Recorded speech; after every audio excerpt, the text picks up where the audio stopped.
আমাদের মধ্যে আছেন যার কথা আমরা শুনছিলাম, কমরেড বিমান বসু। আমন্ত্রণ জানানো হয়েছিল আমাদের তরফ থেকে, আমাদের সম্পাদক কথা বলেছেন, এক কথাতেই এই সভায় উপস্থিত থাকবার জন্য তিনি সম্মতি জানিয়েছিলেন। মঞ্চে আছেন আমাদের পার্টির নানা স্তরের নেতৃত্ব। আপনারা যারা সমবেত হয়েছেন, বয়োজ্যেষ্ঠ, শ্রদ্ধাভাজন, সমবয়সী এবং অনুজ, আপনাদের সকলের প্রতি প্রীতি এবং শুভেচ্ছা জানাচ্ছি। আমি প্রথমেই কমরেড বুদ্ধদেব ভট্টাচার্যের স্মৃতির প্রতি গভীর আন্তরিক শ্রদ্ধা নিবেদন করছি। তার পত্নী মীরা ভট্টাচার্য, সন্তান এবং যে পরিজনরা আছেন তাদের প্রতি সমবেদনা জ্ঞাপন করছি। বিশেষ করে পশ্চিমবাংলার পার্টি, ভারতের কমিউনিস্ট পার্টি মার্ক্সবাদী, তার যে নেতৃত্ব, সারা বাংলায় ছড়িয়ে থাকা হাজার হাজার যে পার্টির সদস্যরা, পার্টির শুভানুধ্যায়ী যারা, তারা মর্মবেদনায় আহত, স্বজন হারানোর ব্যথায় তারা আহত। আমি তাদের ব্যথার শরিক হচ্ছি।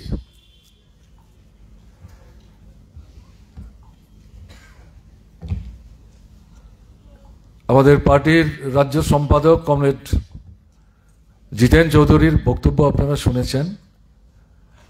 অন্য আরেকটা ঢঙে বিমানদা বুদ্ধদাস সম্পর্কে তার চাক্ষুষ করা যে জ্বলন্ত জীবন্ত অভিজ্ঞতা, তার সার সংক্ষেপ বুদ্ধদেব ভট্টাচার্যকে বুঝবার জন্য আমাদের সামনে উপস্থিত করেছেন। স্বভাবতই এই পরিস্থিতিতে দাঁড়িয়ে আমার পক্ষে কিছু বলতে যাওয়া নিঃসন্দেহে একটু সমস্যা তো তৈরি হবেই, কিন্তু কথা তো বলতে হবে। তা আমি যেটা বলবো, বুদ্ধদেব ভট্টাচার্য ত্রিপুরার সাথে তার যে সান্নিধ্য, এটা কিভাবে গড়ে উঠেছে। পশ্চিমবাংলায় সেই সময়ে ছাত্র আন্দোলনের নেতৃত্ব বঙ্গীয় প্রাদেশিক ছাত্র ফেডারেশন, সভাপতি বিমানদা, সম্পাদক ছিলেন সুভাষ চক্রবর্তী, তৃতীয় অন্যতম ছাত্র নেতা শ্যামল চক্রবর্তী, হয় তিনি সহসভাপতি ছিলেন অথবা যুগ্ম সম্পাদক ছিলেন। আর গণতান্ত্রিক যুব ফেডারেশন, তার সভাপতি দীনেশ মজুমদার এবং অন্যতম প্রতিষ্ঠাতা সম্পাদক বুদ্ধদেব ভট্টাচার্য।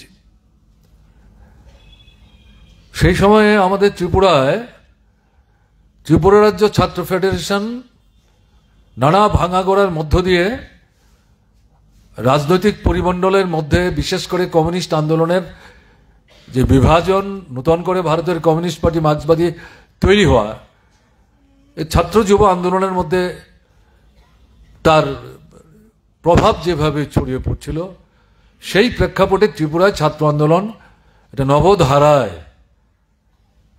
বিকশিত হচ্ছিল। তার নেতৃত্বে ছিল ত্রিপুরা রাজ্য ছাত্র ফেডারেশন। যুব সংগঠন গড়ে তুলবার জন্য সেই সময়ে উদ্যোগ গ্রহণ করা হয়েছে। এরকম পরিস্থিতিতে আমাদের ত্রিপুরায় ছাত্র সংগঠন এবং আন্দোলনকে সংহত করার ক্ষেত্রে সেই দিনগুলোতে সবচাইতে বেশি সময় যারা দিয়েছিলেন তাদের মধ্যে বিমান দা, সুভাষ চক্রবর্তী এবং শ্যামল চক্রবর্তী। আর এই যুব সংগঠনটা গড়ে তোলা থেকে আরম্ভ করে তার বিস্তারের যে প্রাথমিক প্রক্রিয়া, তাতে গুরুত্বপূর্ণ ভূমিকা নিয়েছিলেন দীনেশ মজুমদার এবং তার সঙ্গে সঙ্গে বুদ্ধদেব ভট্টাচার্য। এর মধ্য দিয়ে যেটা বলতে কোনো দ্বিধা নেই, তৎকালীন পরিস্থিতিতে ত্রিপুরার ছাত্র যুব আন্দোলনের সাথে পশ্চিমবাংলার ছাত্র যুব আন্দোলনের এই যে 5 জনের নাম আমি উল্লেখ করলাম, অন্যদেরকে আমি খাটো করছি না, এদের সাথে আমাদের যে সম্পৃক্ততা, এটা আত্মার আত্মীয়ের মতো। এর মধ্যে কোনো আনুষ্ঠানিকতা ছিল না, কোনো খাত ছিল না, প্রায় এক থালায় বসে খেতে পারার মতো এরকম একটা পরিমণ্ডল তৈরি হয়েছিল। সেই সময় ভারতের ছাত্র ফেডারেশন তৈরি হলো এবং যারা ভারতের ছাত্র ফেডারেশনের কেন্দ্রীয় কমিটির নেতৃত্বে ছিলেন তার মধ্যে আমরা ত্রিপুরা থেকেও 1-2 জন ছিলাম। তো তখন তো যেতে হতো এরোপ্লেনে কলকাতায়, তারপর সেখান থেকে ট্রেন ধরে দেশের যে কোনো জায়গায় মিটিং, দিল্লি সহ।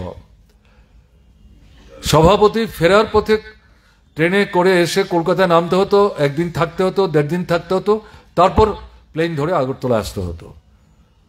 সেই সময় হয় পশ্চিমবাংলার 33 আলিমুদ্দিন স্ট্রিট, এখনকার বাড়ি না, পুরনো বাড়ি, সেই বাড়ির যে রাজ্য কমিটির মিটিং হতো তার যে ছোট্ট ঘরটা, তাতেই সবাই চলে যাওয়ার পর শতরঞ্জি পেতে আমাদের রাত্রি যাপন করতে হতো। পরবর্তী সময়ে বিমানদা তার যেখানে থাকার ব্যবস্থা হয়েছিল, বাড়িঘর ছেড়ে দিয়ে পুরোপুরি সব তুলে দিয়ে তিনি পার্টির সর্বক্ষণের কর্মী হয়ে চলে এসেছিলেন।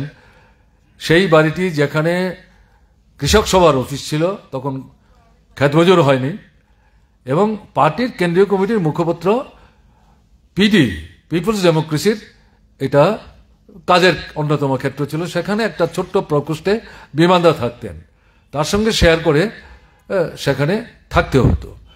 তো ওই মিটিং করে যখন ফিরে আসতাম, ইতিমধ্যে বুদ্ধদার সঙ্গে পরিচয় ঘনিষ্ঠ থেকে ঘনিষ্ঠতর হচ্ছে, ফিরে আসলেই লক্ষ্য করতাম আলাদা করে ডেকে নিয়ে কি আলোচনা হলো। বিশেষ করে তার জানার আগ্রহ ছিল আন্তর্জাতিক পরিস্থিতিতে ক্রমবর্ধমান যে জটিলতা, সেই জটিলতার পরিপ্রেক্ষিতে বিভিন্ন রাষ্ট্রের যে নানা ধরনের ডেভেলপমেন্টগুলো হচ্ছিল, আমাদের মিটিংয়ে তার আগ্রহ ছিল। পি সুন্দরাইয়া, তিনি তখন ভারতের কমিউনিস্ট পার্টি মার্ক্সবাদীর সাধারণ সম্পাদক। প্রায় বলা যায় এই সংগঠনটি সর্বভারতীয় ভিত্তিক গড়ে তোলা থেকে আরম্ভ করে তার বিস্তার ঘটাবার জন্য হাতে ধরে ধরে তিনি সেখানে সাহায্য করেছেন, এটা অস্বীকার করার কোনো সুযোগ নেই। এবং এই সভায় তিনি থাকতেন। এটি বিরাট বড় একটা ডায়েরি, তার সাধারণ ডায়েরির মতো না, তার জামা প্যান্টও একটু অন্যরকম ছিল, বুক পকেটে ডায়েরি থাকতো, এটা ধরতে পারে এই মাপেই তার বুক পকেট ছিল, যেটা আমাদের জামা কাপড়ের বুক পকেট এরকম না। এবং এই মিটিং মানে আমরা সবাই ভীত থাকতাম। আগের মিটিংয়ে একটা তথ্য দিলাম, পরের মিটিংয়ে যদি একটু উলটপালট হয় তাহলে ওই ডায়েরিটা খুলে বলতে, তুমি তো ওই মিটিংয়েই বলে গেলে, এখন এটা বলছো। কাজে সবাই খুব সতর্ক হয়ে যেতেন। তো যাই হোক, বুদ্ধদার আগ্রহের বিষয় ছিল, মিটিংয়ে তো উপস্থিত ছিলেন পিএস, আমরা পিএসই বলতাম তাকে, আন্তর্জাতিক বিষয় অমুক জায়গার তমুক জায়গার ঘটনাগুলি নিয়ে তিনি কি বলেছেন, তার কি মন্তব্য, এটা জানবার জন্য তার একটা প্রচন্ড আগ্রহ সেখানে লক্ষ্য করতাম। তিনি আমাদের সাংগঠনিক বিষয় নিয়ে কোনো হস্তক্ষেপ করতেন না, এটা তার অভ্যাসও ছিল না। সহযোগী, এ নিয়ে কোনো সন্দেহ নাই। আমি একটা এই গুরুত্বপূর্ণ বিষয় এখানে উল্লেখ করার চেষ্টা করলাম, আমি এটা অন্য অনেকের মধ্যেই দেখিনি। মিটিং গেছেন, শেষ হয়েছে, এই সিদ্ধান্ত, বাস তাতে শেষ হয়ে গেল। কিন্তু তার মধ্যে ছাত্র আন্দোলনের কর্মীরা, যুব আন্দোলনের সংগঠক, অথচ এই সবাই পি সুন্দরাইয়া কি বলছেন, এর থেকে বুঝতে হবে তার আন্তর্জাতিক পরিস্থিতি সম্পর্কে চোখ কান খোলা রেখে সব বিষয়ের গভীরে গিয়ে তার যথার্থতা উপলব্ধি করবার ক্ষেত্রে তার যে রাজনৈতিক অবস্থান, অবশ্যই তিনি তখন মার্ক্সবাদী কমিউনিস্ট পার্টির সদস্য, সেই অবস্থানটা বুঝে নেওয়ার চেষ্টা করতেন, যার প্রেক্ষাপটে পশ্চিমবাংলার বুকে ছাত্র আন্দোলন, যুব আন্দোলন বিকশিত করার ক্ষেত্রে তিনিও সেই সময়টা গুরুত্বপূর্ণ ভূমিকা নিচ্ছেন। লড়াই হচ্ছে একদিকে সিপিআই এর সাথে, লড়াই হচ্ছে আরেকদিকে নকশালবাড়ি আন্দোলনের সাথে। এই দুই দিক থেকে বামপন্থী বিচ্যুতি, একটা দক্ষিণপন্থার বিচ্যুতি আর একটা বামপন্থার অতি বামের বিচ্যুতি, এই দুটোকে আইডিওলজিক্যালি পলিটিক্যালি কাউন্টার করা, মোকাবেলা করতে গেলে আন্তর্জাতিক প্রেক্ষাপটটা পরিষ্কার থাকা দরকার। আমি তখন বুঝবার চেষ্টা করতাম বুদ্ধদা এটার জন্য এত আগ্রহী কেন। আর এটা হচ্ছে আমার নিজের বিশ্লেষণ, হয়তো এটাই তার মূল কারণ। এখন আমার যেটা মনে আছে, সম্ভবত 1971 সাল ডিওএফ এর, এটা সম্ভবত সম্মেলন না, তখন তো কাউন্সিল ছিল, এটা এই ধরনের কোন একটা কমিটির খুব বড় ধরনের সভা অথবা সম্মেলন হতে পারে। কোথায় হবে, আমি ত্রিপুরার কথা বলছি। তো ওটা সোনামুড়াকে দায়িত্ব দেওয়া হলো। সোনামুড়া ঠিক করলো মেলাগড়ের নীরমহলে হবে। নীরমহলে কিন্তু থাকা, খাওয়া, ঘুমানোর কোনো ব্যবস্থা নেই। এটা একটা পর্যটন কেন্দ্রের মতো, এবং কেউ নিয়ন্ত্রণ করছে ঘটনা থাকে না। সরকার তো তখন ছিল, সেই সময়ে কংগ্রেস সরকার ছিল। তো এই জায়গাটায় দেখা গেল সোনামুড়া কমরেড আলোচনা করলো, মেলাঘরের কমরেডদের সাথে আলোচনা করলো। সুবল রুদ্র তখন খুব সক্রিয় এবং সাহসী, যে কোনো রকম ঝুঁকি নিতে তিনি বরাবরই একটু মানে অভ্যস্ত। বললো না, আমরা এখানেই করব। তখন কিন্তু বাংলাদেশের যুদ্ধ চলছে, এবং আমাদের যে সমস্ত মহকুমাগুলিতে বাংলাদেশের মানুষরা হাজারে হাজারে এসে আশ্রয় নিয়েছিলেন, তার মধ্যে অন্যতম ছিল সোনামুড়া। এবং সোনামুড়ায় শুধু অবস্থান না, ওখানে অস্ত্রের ট্রেনিংয়ের জায়গা ছিল। যাই হোক, তো সেই জায়গাটা বাছাই করে হয়েছে, ঠিক আছে। সেই সভা শেষ করার পর বিকেলবেলা যখন আমরা এই মানে জল অতিক্রম করে আসলাম মেলাঘর বাজারে, গাড়ি পাওয়া যাচ্ছে না। তখন গাড়ি পাওয়া খুব সমস্যা। হাজার হাজার বাংলাদেশের লোক তারা আসা যাওয়া করছেন, আমাদের লোক আসা যাওয়া করছেন। ব্যবসা বাণিজ্য যত ছোট পরিসরই থাকুক না কেন, লোক সংখ্যা তখন আমাদের কত, 16-17 লক্ষ লোক। গাড়ি পাওয়া যাচ্ছে না, তখন বড় গাড়ির সংখ্যা কম। নিবেন্দা আমাদের সঙ্গে প্রথম থেকে শেষ পর্যন্ত সমস্ত বিষয়টা সমন্বিত করার দায়িত্বে তিনি ছিলেন। এর মধ্যে একটা জিপ গাড়ি এসে দাঁড়িয়েছে। জিপ গাড়ি তো সামনে কোনো জায়গা নেই, পেছনে ট্রেইলার, তাতে বস্তা টস্তাও আছে, কিছু লোকজনও দাঁড়িয়ে আছে।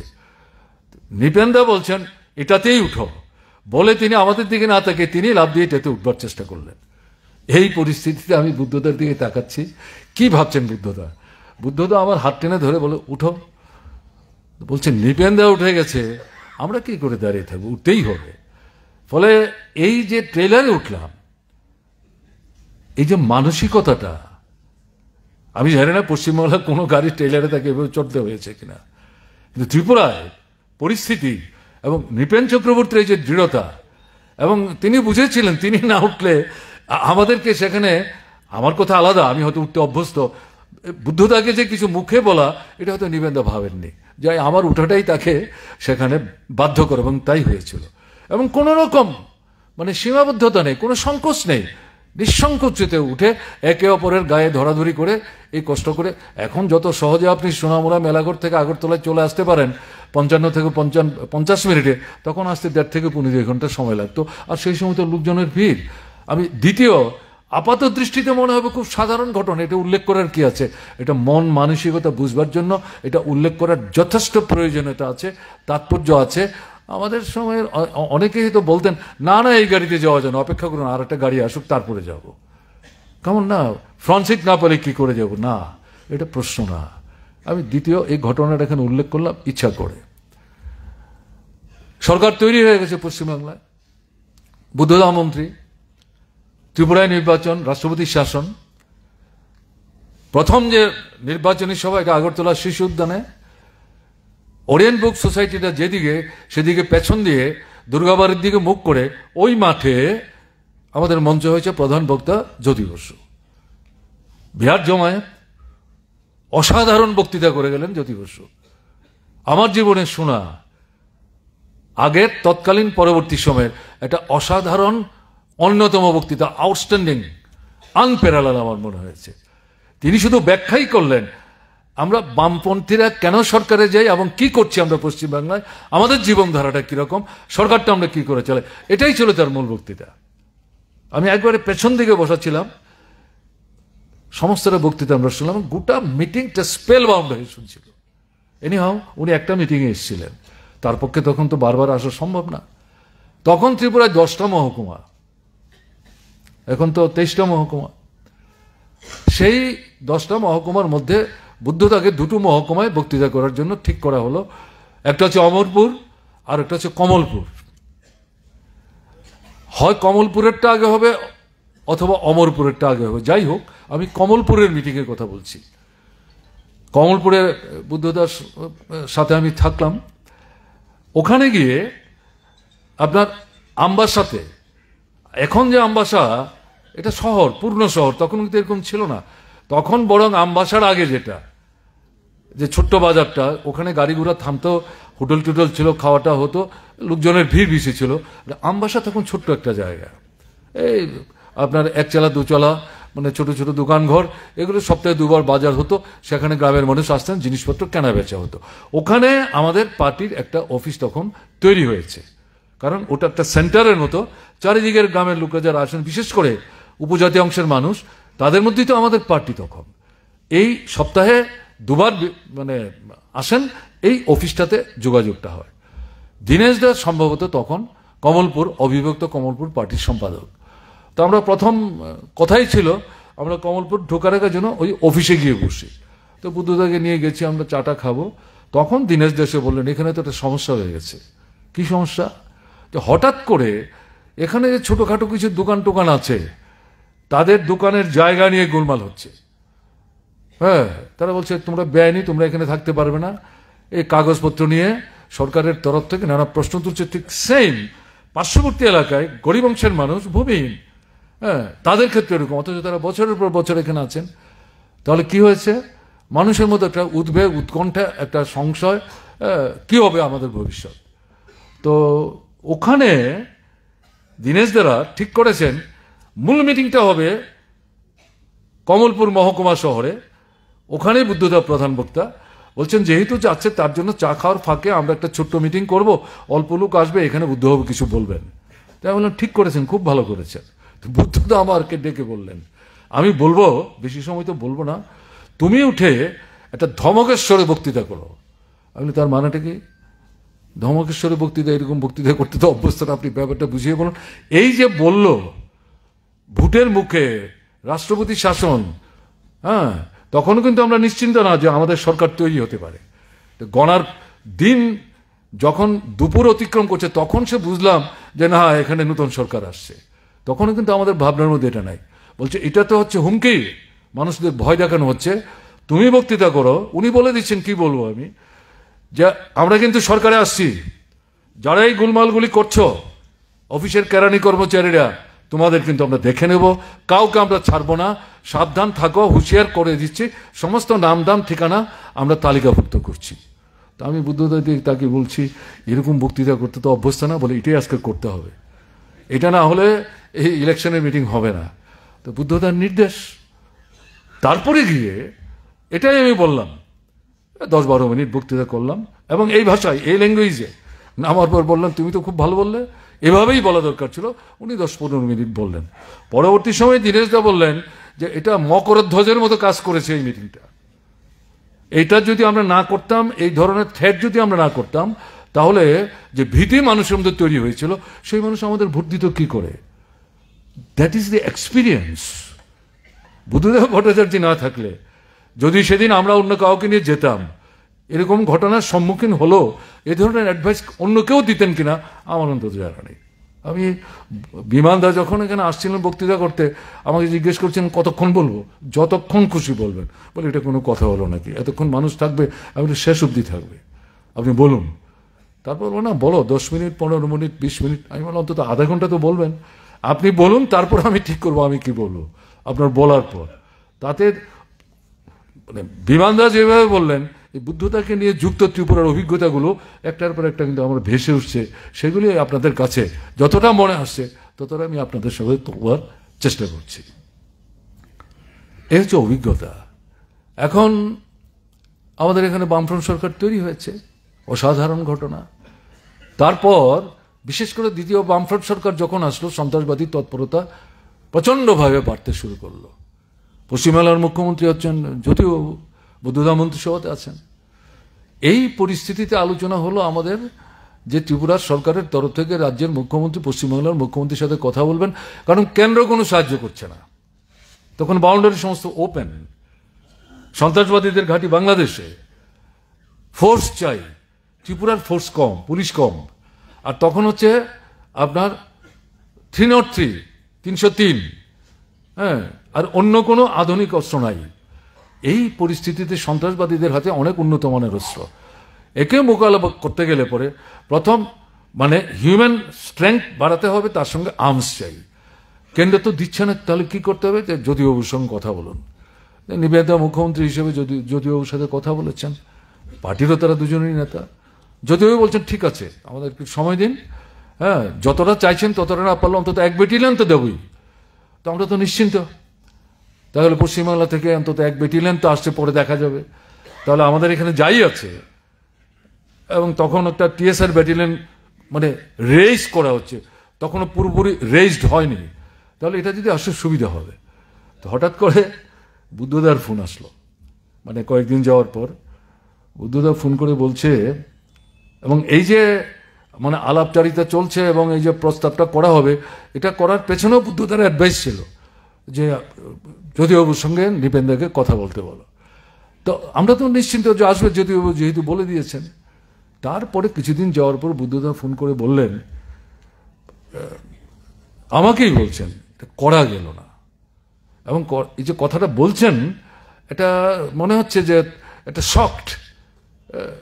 আমি বললাম, কেন, কি হয়েছে বুদ্ধদা? জ্যোতিবাবু তো বলছেন যে দেবেন। বলে হ্যাঁ, উনি তো দৃঢ়তা নিয়েই বলেছিলেন, কিন্তু সব যখন রেডি, 2 দিন পরে তারা রওনা হবেন, এরকম জায়গায় ডিজি আসলেন, কথাবার্তা হলো।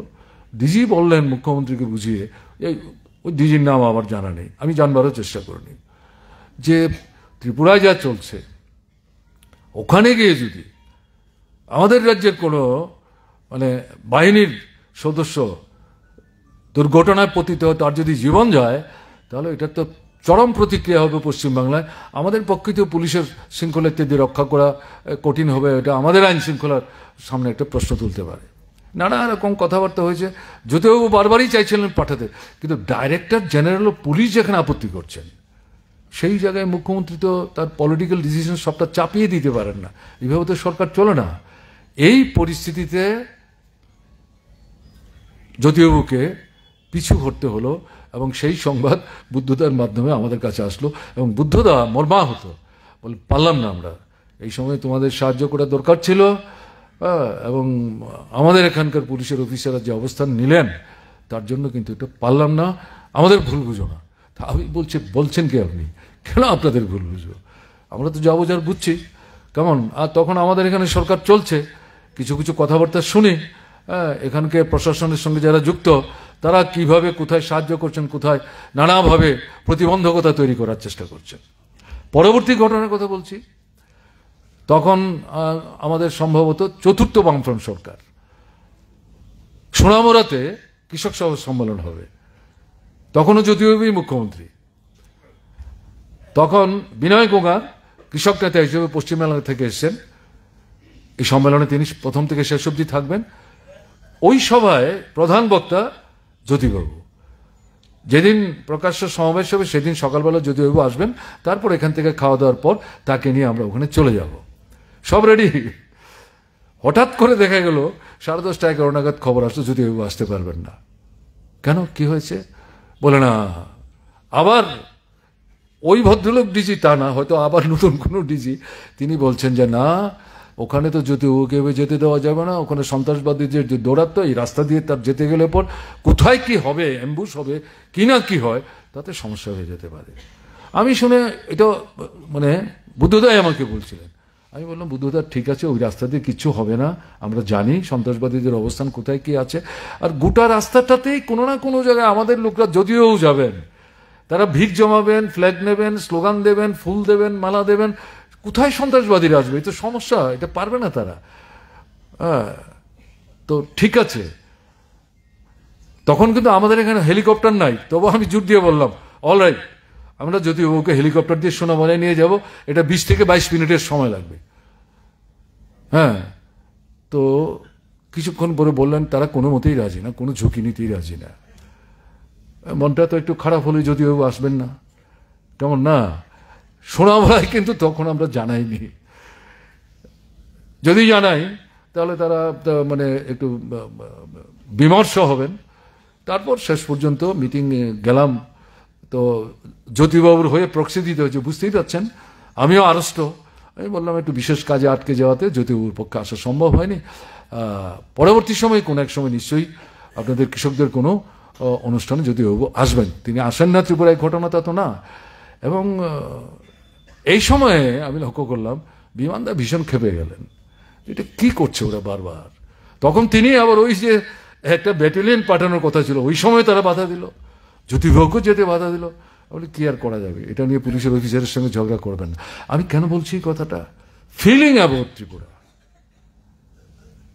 ত্রিপুরায় ওখানকার বাহিনীকে পাঠানো তার যে প্রয়োজনীয়তা, এরকম একটা পরিস্থিতিতে কৃষকদের সম্মেলন, আমাদের মূল ভিত্তিক কৃষক সংগঠন গণমুক্তি পরিষদ একসাথে কাজ করছে হাত ধরাধরি করে। এই সম্মেলনে জ্যোতিবাবুর মতো নেতৃত্ব উপস্থিত থেকে যখন কথা বলবেন, আর জ্যোতিবাবু ত্রিপুরায় যখনই বক্তৃতা করতে আসতেন তার মূল বিষয়বস্তু ছিল ট্রাইবাল নন ট্রাইবাল ইউনিটি। এই ইউনিটি তাকে সুঠাম না করতে পারলে পর এখানকার পরিস্থিতি ডেভেলপ করবে না। বামফ্রন্ট সরকারের ভিত্তিটাই এটা, কাজে তার উপস্থিতি, তার বক্তৃতা, এটা একটা এডিশনাল ইম্পেটাস। কাজে উনি এটা উপলব্ধি করতে পেরেছেন, ফলে তার যে আসতে না পারাটা উনি ওটা মেনে নিতে পারেন। আমি এটা উল্লেখ করলাম, এটা হচ্ছে ত্রিপুরার প্রতি তার যে দায়বদ্ধতা বোধ, তার একটা নিদর্শন। তারপরে তো বুদ্ধদা নিজেই মুখ্যমন্ত্রী হয়ে গেলেন, যদিও তো প্রায় জোর করে জবরদস্তি করে এই দায়িত্ব থেকে নিজেকে সরিয়ে নিলেন অসুস্থতার কারণে। তো সেই সময়ে আমাদের সরকারের তরফ থেকে একটা অ্যাডমিনিস্ট্রেটিভ রিফর্মস কমিশন আমরা করব, আমাদের যে কাজকর্মের ধারা এটাকে পরিবর্তন করার জন্য। তখন লোক লাগবে, আমাদের ত্রিপুরার ভেতরে যারা কাজ করেছেন বা করে গেছেন তাদের থেকে কাউকে নিয়ে করলে তো খুব একটা লাভ হবে না। সেই জায়গায় দাঁড়িয়ে আমাদের আলাপ আলোচনার মধ্যে যেটা আসলো যে পশ্চিমবাংলা থেকে কাউকে আনা যায় কিনা অভিজ্ঞ লোক দেখতে হবে, আর পশ্চিমবাংলা না হলে অন্য কোথাও একটু পশ্চিমবাংলার মুখ্যমন্ত্রীর সঙ্গে কথাবার্তা বলে দেখো না। কথা হলো বুদ্ধদার সাথে। বুদ্ধদা মানে শোনার পর কিছু সময়ের ব্যবধানেই তিনি বললেন, তোমরা একটা কাজ করো না, আমাদের যে তরুণ দত্ত চিফ সেক্রেটারি ছিলেন, খুব দুধে আমলা, এখন তিনি রিটায়ারমেন্টে গেছেন, তাকে তোমরা নিয়ে দেখতে পারো, মনে তো হয় ভালো হবে। তো আমি তাকে জিজ্ঞেস করলাম, আপনি যদি মনে করেন আপনার পরামর্শকে আমরা গুরুত্ব দেবো তাহলে তাকে আমরা নেব। আমরা সেই ভদ্রলোককে আনলাম। ওয়ান ম্যান কমিশন আমাদের হয়েছিল। রিয়েলি উনি প্রায় 13 থেকে 14 মাস কাজ করেছেন, সমস্ত রাজ্যটা ঘুরেছেন, ব্লকে ঘুরেছেন, নানা অংশের মানুষের সাথে কথা বলেছেন, political leaders of different political parties কথা বলেছেন, সবার শেষে রাজ্যের মুখ্যমন্ত্রীর সঙ্গে কথা বলেছেন। এবং সবকিছুর প্রেক্ষাপটে দাঁড়িয়ে এটা অসাধারণ রিফর্মস করার লক্ষ্যে একটা রিপোর্ট তিনি সাবমিট করে গেছেন, যেই রিপোর্টটার 85 to 90% আমরা কার্যকরী করি এবং এটাতে আমরা বেনিফিটেড হই। কারেক্ট পার্সনকে আইডেন্টিফাই করে ত্রিপুরাকে সাহায্য করার জন্য সেই সময় বুদ্ধদেব ভট্টাচার্য মুখ্যমন্ত্রী হিসাবে দারুণভাবে সাহায্য করেছেন আমাদের। এগুলি সবাই জানে না। এরপরে আমাদের সামনে আরেকটা সমস্যা, ল্যাঙ্গুয়েজ, ককবরক ভাষা। তার ডায়ালেক্টটা কি হবে, রোমান হবে না বাংলা হবে? তখন দশরথদা নাই, দশরথদা জীবৎকালেই এর উপর আপনার আইডিওলজিক্যাল ডিবেট, পলিটিক্যাল ডিবেট করে সেই সময় গণতান্ত্রিক আন্দোলনের মধ্যে ঐক্যমতের ভিত্তিতে বাংলাই হবে ডায়ালেক্ট, সেইভাবে বইও লিখতে শুরু করলেন। কিন্তু আমাদের এখানে অলরেডি তখন উঠে গেছে রোমান হবে। এই অবস্থাতে দশরথদা থাকতেই এই প্রশ্ন উঠেছিল। তখন আমাদের আলাপ আলোচনার ভিত্তিতে দশরথদাদের সময়ই বলা হয়েছে, আমরা সরকার থেকে মনে করছি বাংলায় ডায়ালেক্ট হওয়া উচিত, কেউ যদি রোমান করতে চান আমাদের কোনো আপত্তি নেই। যারা রোমান করতে চান রোমান হবে, যারা বাংলা নিতে চান তারা বাংলা নেবেন, এতে আপত্তি কিছু নেই। জবরদস্তি করে ডায়ালেক্ট ঠিক করা যায় না, এটা মানুষ তার জীবনের অভিজ্ঞতায় ঠিক করবেন। তো যাই হোক, দশরথ চলে গেছেন এবং এটা তো বাড়তে শুরু করলো, এবং বিশেষ করে উপজাতি অংশের মধ্যে বিভাজন তৈরি করার লক্ষ্যে কারা এগুলি করেছে না করেছে এগুলি নিয়ে এখন সময় নিতে আমি চাইছি না। তো এই পরিস্থিতিতে আমরা ঠিক করলাম যে এটার উপর একটা ভালো অন্তর্ভেদী দৃষ্টি নিয়ে, বৈজ্ঞানিক দৃষ্টিকোণ থেকে, ইন্টারন্যাশনাল প্রেক্ষাপটে ভারতবর্ষের বিভিন্ন রাজ্যের অভিজ্ঞতাকে সামনে রেখে একটা পরামর্শ আমাদের পাওয়া দরকার। সেই সময়ে আবার বুদ্ধদেব ভট্টাচার্যের সঙ্গে কথা হলো, আমরা এরকম একটা কমিশন করতে চাইছি, কাকে আনলে ভালো হয়। তিনি মুহূর্তের মধ্যে বললেন, ভাষার প্রশ্ন তো, পবিত্র সরকারের কোনো বিকল্প নাই। আপনারা যারা পুরনো মানুষ, যারা খোঁজখবর রাখেন, তারা নিশ্চয়ই তার নাম জানবেন, নতুন যারা তারা হয়তো ওটাকে নাও জানতে পারেন, যে অসাধারণ হবে। এবং এই সম্পর্কে সুনীতি চট্টরাজের পর এই সমসাময়িক সময়ে যারা আছেন তার মধ্যে তার কোনো বিকল্প নাই। আমি বললাম তাহলে তাকে কি করে যোগাযোগ করবো? ওনাকে আমি জানি। বলছে না, তোমরা আপনি ফর্মালি চিঠি দাও, তুমি কথা বলো, আমি কথা বলবো। উনি এক কথা রাজি হয়েছেন, পরিশ্রম করেছেন, রিপোর্ট দিয়েছেন। কিন্তু যদিও রিপোর্টে সুনির্দিষ্টভাবে এটা রোমান হবে না বাংলা হবে কোনোটাই বলেননি, কিন্তু তার উভয়ের পক্ষে বিপক্ষে নানা যুক্তিগুলো, নানা দিক থেকে যে কথাবার্তাগুলি উঠে এসেছিল, এই সমস্ত বিষয়গুলি তিনি সেখানে উপস্থিত করে আমাদের যে অবস্থান ছিল, মানুষ জীবনের অভিজ্ঞতা ঠিক করবে, ডায়ালেক্টটা কি হবে, সেই অবস্থান কিন্তু এখন আমরা মেনটেন করছি। এই পবিত্র সরকারের রিপোর্ট কিছুদিন আগেও বোধহয় একবার তাকে আনা হয়েছিল, এ নিয়ে হয়তো বর্তমান সবার কিছু কথাবার্তা বলে থাকতে পারে, যদিও তার সাথে আমাদের কোনো এই সময় কথাবার্তা বলার সুযোগ হয়নি। তো এটা মানে প্রতিনিয়ত যে কোনো বিষয়ে আমরা সাহায্য করার যাচনা করেছি। বুদ্ধদেব ভট্টাচার্য এটা পশ্চিমবাংলার পার্টি, তো তিনি তো দেখতে দেখতে বড় হয়েছেন, কিভাবে গোটা পশ্চিমবাংলার পার্টি ত্রিপুরার পাশে দাঁড়িয়ে সাহায্য করেছে। এটা দেখে দেখেই এই ত্রিপুরার যখন যে কোনো আবেদন সেখানে সাড়া দেওয়ার ক্ষেত্রে বুদ্ধদেব ভট্টাচার্য গুরুত্বপূর্ণ ভূমিকা কিন্তু সেখানে নেওয়ার চেষ্টা করতেন। আমার মনে আছে নির্বাচনের সময় তো আসেনি, এসছেন এই সার্কিট হাউসে, তখন তার যে নতুন একটা এনক্লেভ হয়েছে, সেখানে তার থাকার ব্যবস্থা, তার সঙ্গে অভিক ছিল, আমার এখনো মনে আছে। তো আমাদের ত্রিপুরার বিধানসভা নির্বাচন হবে, পশ্চিমবাংলার পার্টি সাহায্য করবে, সেটা তো হতেই পারে না। ওখান থেকেই বেশিরভাগ টাকা আমাদের এখানে আসতো। পোস্টার তো একসময় পুরোটা পশ্চিমবাংলার পার্টি ছাপিয়ে দিত, টুপি বিনা পয়সায় পাঠাতো, তারপরে একসময় লাল ফ্ল্যাগ দিতে আরম্ভ করলো। বক্তারা যারা আসতেন যেতেন তার কোনো ভাড়া আমাদের কাছ থেকে নিত না। আমি এগুলো বলছি, অনেকের এগুলো জানা নেই। ওয়েস্ট বেঙ্গল পার্টি যদি এভাবে প্রথম থেকে, তখন প্রমোদ দাসগুপ্ত ছিলেন পলিট ব্যুরো মেম্বার, অন্যদিকে ওয়েস্ট বেঙ্গল পার্টির তখনকার সম্পাদক, তখন সেন্ট্রাল কমিটির পক্ষে, পলিট ব্যুরোর পক্ষে ত্রিপুরাকে তিনি তখন নিয়মিতভাবে সাহায্য করতেন।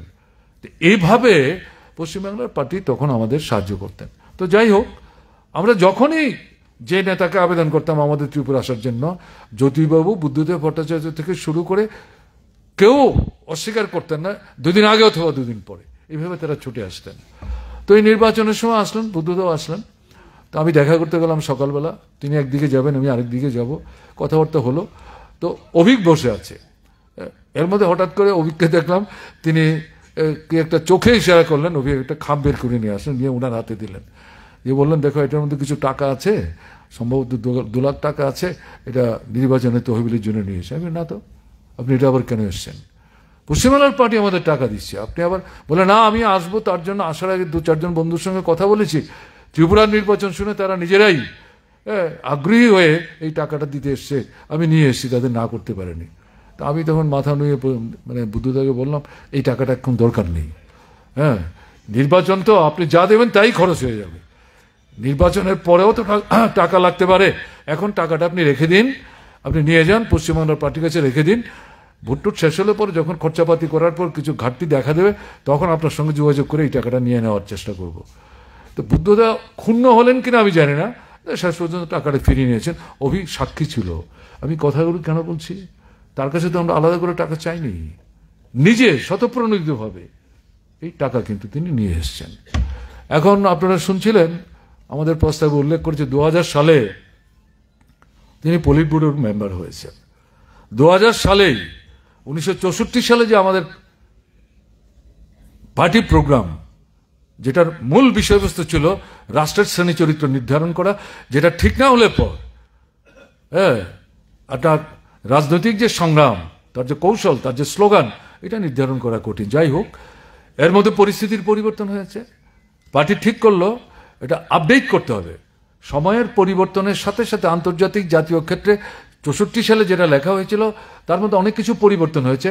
এটা মডিফিকেশন না, কিন্তু মডিফিকেশন আর আপডেটেশনের মধ্যে কিন্তু মৌলিক ফান্ডামেন্টাল ফারাক আছে। কাজে আমাদের কথাটা হচ্ছে আপডেটেশন। অর্থাৎ তখন যা বলেছি এই সময়ের মধ্যে কিছু বিষয়ের পরিবর্তন হয়েছে, এগুলো আমরা আপডেট করব। এটা করার জন্য প্রায় 1.5-2 মাস যাবৎ আমাদের পার্টিতে কথাবার্তা হচ্ছে। কথা পার্টি মিটিংয়ে তিনি কমই বলতেন, এবং যাই বলতেন লম্বা চড়া সময় নিয়ে বলতেন না, অল্প সময়ে 2-4 শব্দে, 3-4-5 শব্দে তিনি তার মন্তব্য সেখানে রাখতেন। আমি যেটা দেখেছি, এই যে আপডেটেশনের যে আমাদের প্রক্রিয়াটা, এটাতে তার মানে কন্ট্রিবিউট করার ক্ষেত্রে তার যে নিজের ভাবনাগুলো, চিন্তাগুলো, সেগুলো তার বিবেচনায় রেখে তিনি কিন্তু এই মিটিংয়ে, বিশেষ করে পলিট ব্যুরো মিটিংয়ে, সেন্ট্রাল কমিটি মিটিংয়ে তো আমরা পলিট ব্যুরো মেম্বাররা কথা বলতাম না, সেখানে তিনি তুলবার চেষ্টা করতেন। এবং তার এই যে তোলা বিষয়গুলো, তার মধ্যে কিছু কিছু বিষয় খুব গুরুত্বপূর্ণ, সেগুলো অন্তর্ভুক্ত হয়েছে। হি কন্ট্রিবিউটেড লাইক দিস।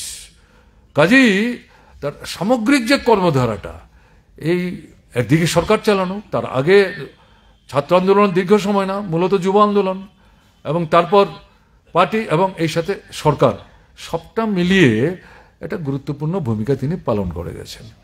একটা মানুষ জীবৎকালে স্বপ্ন তো আমরা সবাই দেখি, তার সব স্বপ্ন কিন্তু সে পূরণ করে যেতে পারে না, অসম্পূর্ণ থাকে। আবার সাধারণ মানুষ বিশেষ বিশেষ ব্যক্তিত্বের কাছে যা প্রত্যাশা করে, সেই ব্যক্তিত্বের গুণাবলী, তার যে দক্ষতা, তার যে সক্ষমতা কোনো কিছু পূরণ করার, তার থেকেও কিছু প্রত্যাশা করে। কিন্তু যার কাছে প্রত্যাশা করছে, সাধারণ মানুষের সেই প্রত্যাশা কিন্তু এই মানুষদের পক্ষে পূরণ করে যাওয়া সম্ভব না। একটা জিনিস আমাদের বুঝতে হবে, মানুষ চিরস্মরণীয় না, এই কথাটা বিশেষ করে বলেছিলেন জ্যোতি বসু। মানুষকে চিরদিন মানুষ মনে রাখে না, এই কথাটা কিন্তু আমাকে ভীষণ করে হন্ট সেদিনও করেছিল, আজও করে। তবে তারপরেও আমাদের তো কিছু ভালো কাজ করতে হবে, সেটা আজও আমার মনে আছে। তো সেই জায়গায় দাঁড়িয়ে আপনারা শুনছিলেন সিঙ্গুর, নন্দীগ্রাম, এই সমস্ত এলাকার ঘটনা বিমানদা খুব সংক্ষিপ্ত পরিসরে টাচ করে গেছেন, আপনারা জানেন এগুলো। তিনি জানতেন তার সীমাবদ্ধতা, তার মধ্যে কৃষি শিল্পের মধ্যে যুগলবন্দির মাধ্যমে পশ্চিমবাংলার আভ্যন্তরীণ অর্থনৈতিক সামাজিক অবস্থার মধ্যে পরিবর্তন এনে মানুষের ক্রয় ক্ষমতা বৃদ্ধির সুযোগকে সম্প্রসারিত করে পশ্চিমবাংলার যুবকদের কাজের সুযোগ বাড়াবার প্রশ্নে এটা একটা সাহসী চ্যালেঞ্জিং স্টেপস নিয়েছিলেন, কিন্তু হতে দিল না, সম্পন্ন করে যেতে পারলেন না। নন্দীগ্রামের ঘটনা আপনারা জানেন। এখন প্রশ্ন হচ্ছে, মানুষ চিরস্মরণীয় হয়ে থাকে না, কিন্তু মানুষদের মধ্যে কিছু অংশ আছেন, তারা এমন কিছু কাজ করে যান, অসম্পূর্ণ হলো বা সম্পূর্ণ হলো, তারা চট করে বিস্মৃত হয়ে যায় না। আমার নিজের ধারণা, বুদ্ধদেব ভট্টাচার্য তার সামগ্রিক কর্মধারা এবং বিশেষ করে এই সরকারে থাকার সময়ে 11 বছরের মুখ্যমন্ত্রীর দায়িত্ব পালন করতে গিয়ে যে ঝুঁকি নিয়ে যে গুরুত্বপূর্ণ বিকল্প পথের দিশা দেখাবার ক্ষেত্রে এই পদক্ষেপগুলো নিয়েছিলেন, যেগুলো সম্পন্ন করতে দিল না, বরং এটাকে ভিত্তি করে, জল ঘোলা করে, মানুষকে বিভ্রান্ত করে, এই সরকারকে ক্ষমতাচ্যুত করে প্রতিক্রিয়ার শক্তি সেখানে ক্ষমতা দখল করেছে। কিন্তু পশ্চিমবাংলার মানুষকে বুদ্ধদেব ভট্টাচার্যকে ভুলে গেছেন। তিনি তো গত 5-6 বছর যাবৎ সক্রিয় কোনো রাজনীতির সাথে যুক্ত না, শয্যাশায়ী। কিন্তু তার যে মানে লাস্ট জার্নি, আমার উপস্থিত থাকার সুযোগ হয়েছিল। হাজার হাজার মানুষ, লক্ষাধিক মানুষ, সব মানুষ আসতে পারেনি। এবং এটা কি, এটা একদিকে বুদ্ধদেব ভট্টাচার্যের প্রতি ভালোবাসার শ্রদ্ধা, আরেকদিকে পার্টির প্রতি ভালোবাসার শ্রদ্ধা। অনেকে হয়তো ভাবেন কি হচ্ছে, লোকসভায় একটা আসনে পাচ্ছি না, বিধানসভায় একটা আসনে পাচ্ছি না, তো পার্টিটা কি শেষ হয়ে গেল? যে পার্টিটা গোটা ভারতবর্ষের সামনে বামপন্থার বিকল্প পথপ্রদর্শক, ওখানে একটা আসন জিততে পারছে না।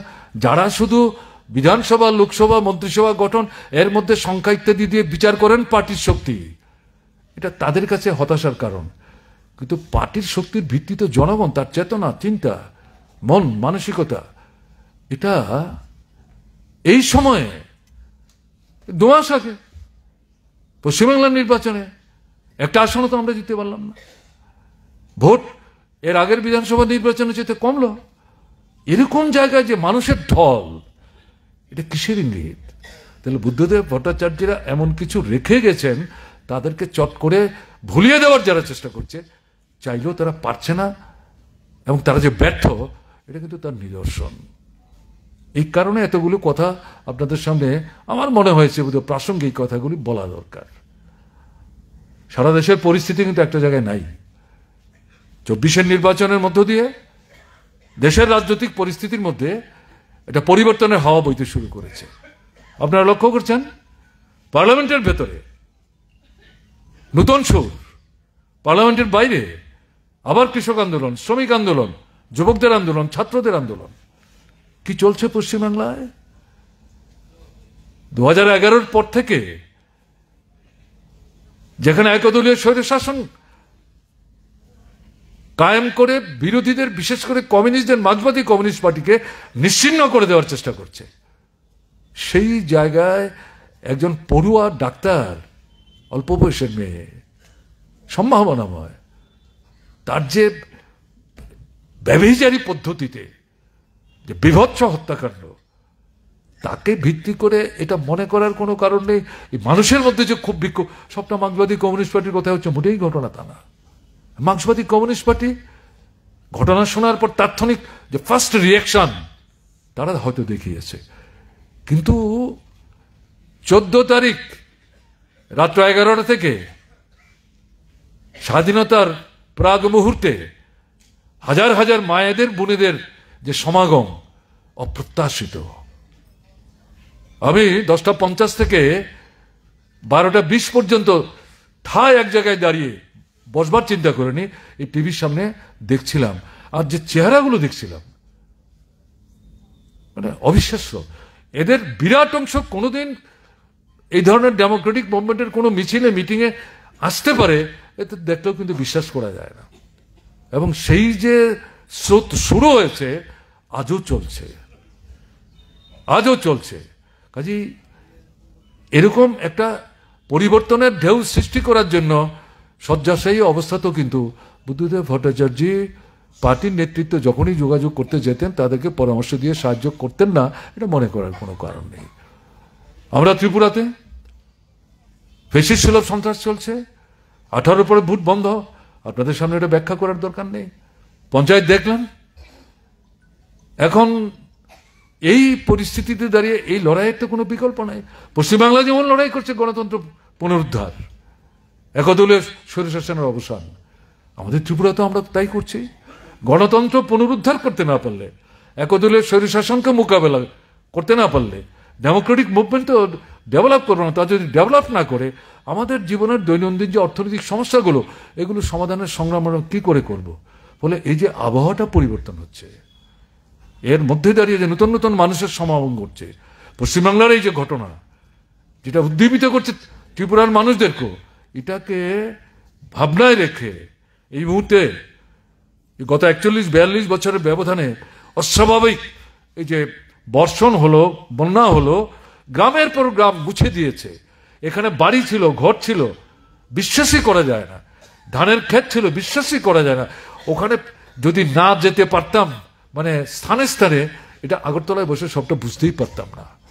এই জায়গায় দাঁড়িয়ে এটা মানে আমি আত্মসন্তুষ্টি নিয়ে বলছি না, গোটা রাজ্যে এই সমস্ত সন্ত্রাসীদের উপেক্ষা করে আমাদের পার্টি যার যেখানে যার শক্তি সামর্থ্য আছে সবাই ঝাঁপিয়ে পড়ছেন। এবং এটা তো মানুষের কাছ থেকে চাঁদা তোলার প্রশ্ন, নিজেদের দিক থেকে দিচ্ছেন, এবং মানুষ যখন শুনছে কিছু করা দরকার, তারা হাত বাড়িয়ে দিচ্ছে। কাজে এই জায়গায় এই যে ভূমিকাটা, এই অবস্থা থেকে উঠে আসার পর সামগ্রিকভাবে মানুষের জীবনে যে সমস্যা, ডেমোক্রেসি বেঁচে থাকার জন্য যে অর্থনৈতিক সমস্যা, এগুলো সমাধানের জন্য সামনের দিনে বৃহত্তর আন্দোলন আমাদের গড়ে তুলতে হবে। এই আন্দোলনের মধ্য দিয়ে বুদ্ধদেব ভট্টাচার্যের প্রতি আজকে যে আমরা শ্রদ্ধা জানাবার জন্য স্মরণ সভার আয়োজন করেছি, এই লড়াইয়ের মধ্য দিয়ে ভবিষ্যতের প্রকৃত অর্থেই কমরেড বুদ্ধদেব ভট্টাচার্যের প্রতি শ্রদ্ধা দেখানো সম্ভব হয়ে আজকের দিনে আমাদের সামনের লড়াইটাকে বর্তমান পরিস্থিতির থেকে উত্তরণের পর সংগত হয়ে নূতন মানুষকে সমাগম ঘটিয়ে ধীরে ধীরে লক্ষ্য অর্জনের দিকে এগিয়ে যাওয়ার জন্য আমরা যদি শপথ নিয়ে যেতে পারি তাহলেই আজকের সভা সার্থক হবে। এই কথাগুলো বলে আপনাদেরকে অভিনন্দন জানিয়ে এবং বিমানদা আমাদের আহ্বানে সাড়া দিয়ে এসছেন, তার জন্য তাকে আপনাদের সকলের পক্ষ থেকে আমার নিজের পক্ষ থেকে কৃতজ্ঞতা প্রকাশ করে আমি আমার কথা বলা শেষ করছি। ভালো থাকবেন, আমার নমস্কার নেবেন।